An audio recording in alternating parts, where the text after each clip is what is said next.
बिस्मिल्लाहिर्रहमानिर्रहीम। अस्सलाम वालेकुम दोस्तों, वेलकम करता हूँ इमरान ऑफिशियल न्यूज़ में। तो सबसे पहले आज बात करते हैं इंटरनेशनल फ़्लाइट के हवाले से, और जो लोग सऊदी अरब जाएंगे इनको क्वारंटाइन करना पड़ेगा कि नहीं। तो सऊदी अरब से ये बताया गया है कि वो लोग जिन लोगों ये काम करेंगे उनको क्वारंटाइन नहीं करना पड़ेगा। जैसे कि विजिटर वीज़े वाले, जैसे कि अब 1 अगस्त से फ़्लाइट शुरू होने जा रही हैं, तो विजिटर वीज़े वालों के लिए ये बहुत ख़ास वीडियो है। और जो हकामा होल्डर और ये नए वीज़े वाले हैं उनको भी ये काम करना लाजमी होगा, और उन जब सऊदी अरब में दाखिल होंगे तो उनको क्वारंटाइन नहीं करना पड़ेगा।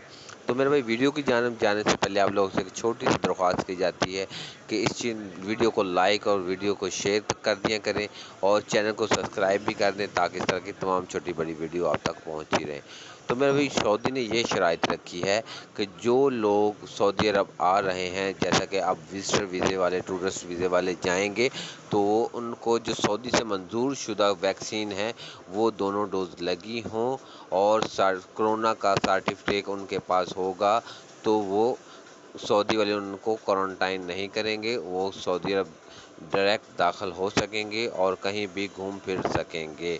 तो जैसा कि नए वीज़े वाले, विजिटर दूसरे वीज़े वाले हैं, अकामा होल्डर हैं, उनके लिए फ़्लाइट जल्द खुल जाएंगी, तो उन पर भी ये कानून लाजमी होगा। तो मेरा भाई, जल्द से जल्द अपने वो वैक्सीन लगवा के रखें, और फ़्लाइट से पहले 72 घंटे पहले आपके पास वो कोरोना सर्टिफिकेट होना चाहिए, और muqeem.com पर आपकी रजिस्ट्रेशन होनी चाहिए। तो अगर इसके मतलब कोई और वीडियो आएगी तो आप लोग के साथ ज़रूर शेयर करूँगा। अल्लाह हाफिज़।